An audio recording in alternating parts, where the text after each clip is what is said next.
Assalamualaikum warahmatullahi wabarakatuh, teman-teman pecinta sejarah. Apa kabarnya hari ini? Mudah-mudahan dalam keadaan sehat dan selalu dalam lindungan Allah Subhanahu wa Ta'ala.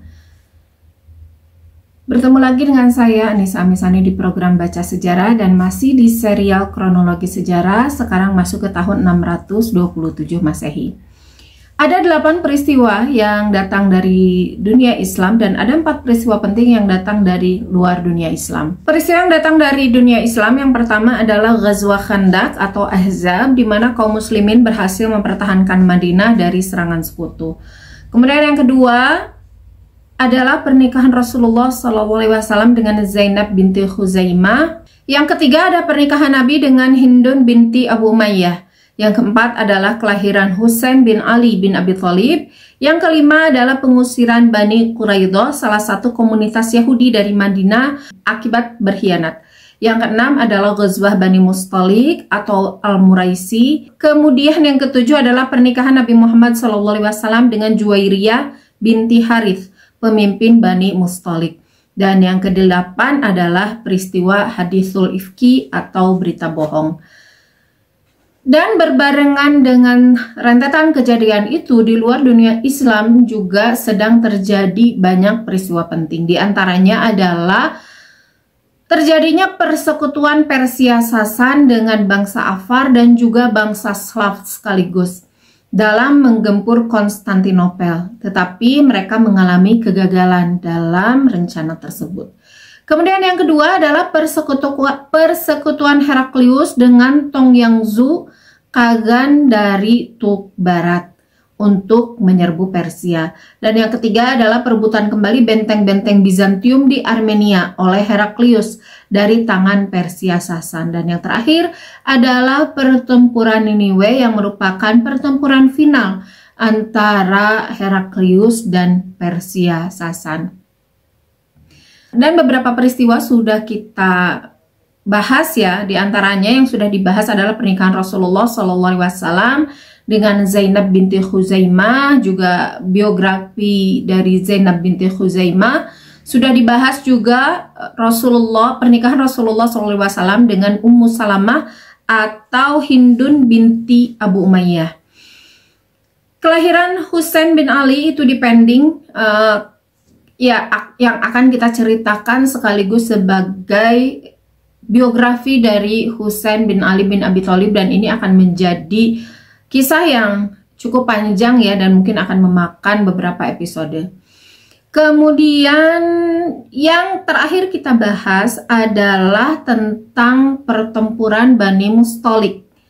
Baru sampai situ ya, baru sampai ke sikap dari Abdullah bin Ubay yang pada saat itu ikut ke dalam rombongan Rasulullah SAW yang bertempur di Bani Mustalik.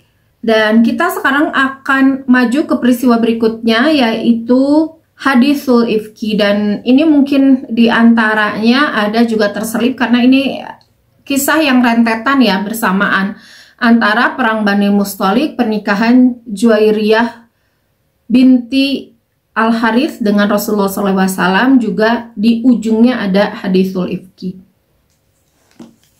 Dan hari ini kita akan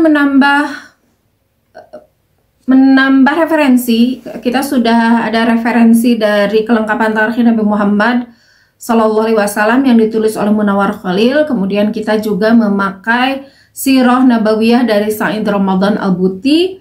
Dan sekarang kita menambah referensi Sirah Nabawiyah kita dari Sirah Nabawiyahnya Husain Haikal ya. Sirah Muhammad meneladani jejak-jejak kehidupan sang Rasul ya. Ini bukunya. Ini yang diterbitkan oleh Mizan. Dan sebagaimana di Sirah Nabawiyah Said Ramadan Al-Buti, juga di kronologi sejarah yang ini kronologi sejarah Islam dan dunia, juga di Husain Haikal itu peristiwa Hadithul Ifki itu disimpan di terakhir yang terjadi tahun 627. Jadi hanya kelengkapan tarikh Nabi Muhammad saja yang menyimpan itu di awal. Baru pertempuran Ahzab, kemudian Bani Quraidah. Dan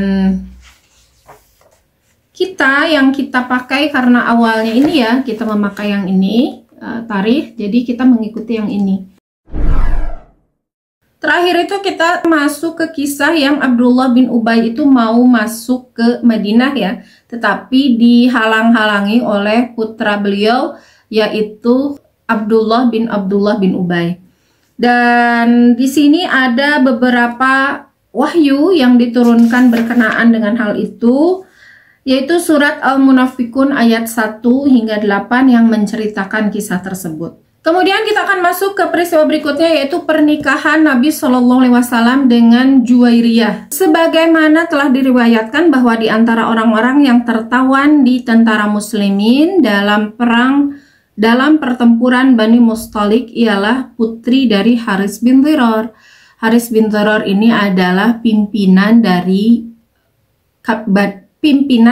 Bani Mustalik. Nama dari Juwairiyah, nama aslinya adalah Burrah. Ia berusia 20 tahun dan ia seorang janda. Ia jatuh menjadi bagian seorang sahabat Nabi yang bernama Sabit bin Qais bin Syammas dan anak pamannya. Jadi tawanan perang itu kan dibagi-bagikan kepada para sahabat ya, dan Barrah ini atau Juwairiyah ini masuk sebagai tawanan dari Sabit bin Qais bin Syammas, bagiannya Sabit bin Qais bin Syammas. Sekalipun umurnya masih 20 tahun dan sebagai seorang putri ketua suatu kaum, Barrah mempunyai sifat yang berlainan dibanding putri-putri lainnya. Ia mempunyai wajah yang cantik lagi manis, sifatnya menarik bagi siapa saja yang mengenalnya dan bertabiat berani. Waktu itu ia mengajukan permintaan kepada tuannya yaitu Sabit bin Qais supaya ia diperbolehkan menebus dirinya dengan cara mengangsur. Dia pergi menghadap Nabi hendak meminta tolong supaya diperkenankan membayar tebusan untuk dirinya supaya dirinya dimerdekakan. Ia berkata kepada Rasulullah, "Ya Rasulullah, saya bintul Haris dan tuan bagi kaumnya. Saya telah ditimpa malapetaka sebagaimana yang telah baginda ketahui. Saya jatuh menjadi bagian Sabit bin Qais dan anak pamannya. Saya mengharapkan pertolongan baginda agar saya dimerdekakan dengan membayar tebusan kepada tuan saya." Nabi SAW menjawab, "Apakah kamu suka dengan yang lebih baik dari itu?" Barrah bertanya, "Apakah itu?" Nabi bersabda, "Aku bayarkan utang kamu dan aku nikahi kamu." Dengan tegas ia berkata, "Baiklah ya Rasulullah, saya mau." Lalu Nabi SAW menyuruh seorang sahabat untuk mendatangi Sabit bin Qais supaya meminta dimerdekakan tentang diri Barrah bin Harith. Oleh Sabit, seketika itu Barrah diserahkan kepada Nabi SAW dan beliau membayar tebusannya dan memerdekakannya. Kemudian dinikahi dan diganti namanya menjadi Juwairiyah. Menurut riwayat lain, ketika Barrah datang menjumpai Nabi, ia mengatakan, "Saya seorang perempuan Islam karena saya telah mengikuti Islam. Saya menyaksikan bahwa tiada Tuhan selain Allah dan bahwa sesungguhnya engkau adalah Rasulullah." Adapun yang mengawinkannya menurut riwayat lain ialah ayahnya sendiri, yaitu Haris bin Dhiror, dan diberi mas kawin oleh Nabi sebesar 400 dirham. Menurut riwayat lain diterangkan bahwa yang menebus Barrah ialah ayahnya sendiri. Dan tentang kisah ini tidak ada perbedaan yang signifikan ya antara buku kelengkapan tarikh juga buku Sirah Nabawiyah Husain Haikal. Dan pernikahan ini menjadi pernikahan sebetulnya hal seperti ini lumrah terjadi di masa dahulu, di mana ketika kerajaan misalnya berhasil menaklukkan satu wilayah, itu biasanya putrinya itu akan dinikahi oleh raja tersebut atau oleh putra dari raja tersebut. Dan ini juga terjadi pada Juwairiyah binti Harith. Artinya ini adalah mengangkat derajat, dia kan seorang putri raja ya, dia seorang putri pimpinan. Ketika menjadi tawanan, maka harga dirinya atau kehormatannya menjadi sangat jatuh, kan, dari putri raja kemudian menjadi budak. Dan dengan menikahinya ini akan mengembalikan kehormatan tersebut karena dia kembali menjadi pimpinan gitu, yang tadinya putri pimpinan suatu daerah menjadi menjadi istri dari pimpinan dari daerah lainnya atau daerah yang menaklukkannya. Maka ini bisa meredam pergolakan dari daerah yang ditaklukkan, dan ini juga yang terjadi pada Bani Mustalik. Ketika Rasulullah SAW menikahi Juwairiyah atau Barrah ini, maka yang terjadi, para tawanan lainnya, seluruh rakyat Bani Mustalik yang pada saat itu menjadi tawanan, dan karena menjadi tawanan berarti menjadi budak ya, dari yang mengalahkan mereka, dan hukum dari peperangan pada zaman dulu memang seperti itu.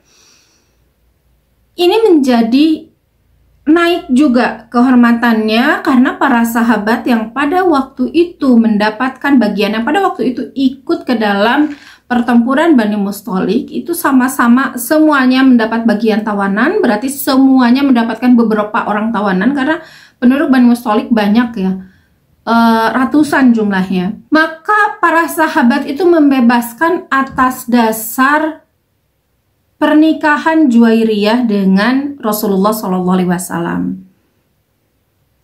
Karena itu, tentang hal ini Aisyah pernah berkata, "Saya belum pernah mengetahui seorang perempuan yang banyak berkah kebaikannya kepada kaumnya lebih daripada Juwairiyah." Jadi pernikahan Juwairiyah binti Harith ini mendatangkan keberkahan yang luar biasa banyak bagi kaumnya, bagi seluruh Bani Mustalik. Mereka yang tadinya kebebasannya menjadi terkekang, mereka menjadi tawanan dan budak pada saat pernikahan Juwairiyah. Pada saat Juwairiyah dinikahi oleh Rasulullah SAW, mereka mendapatkan kebebasan mereka kembali, dan mereka bukan tawanan lagi, bukan budak lagi. Lalu Rasulullah SAW membangunkan rumah untuk Juwairiyah di sebelah kamar-kamar para istri yang lain di samping masjid. Dengan demikian, Juwairiyah menjadi salah satu dari Ummahatul Mukminin atau ibu dari orang-orang yang beriman. Itu kisah tentang pernikahan Rasulullah SAW dengan Juwairiyah binti Harith dengan mahar 400 dirham. Mahar yang lumayan banyak ya, 400 dirham.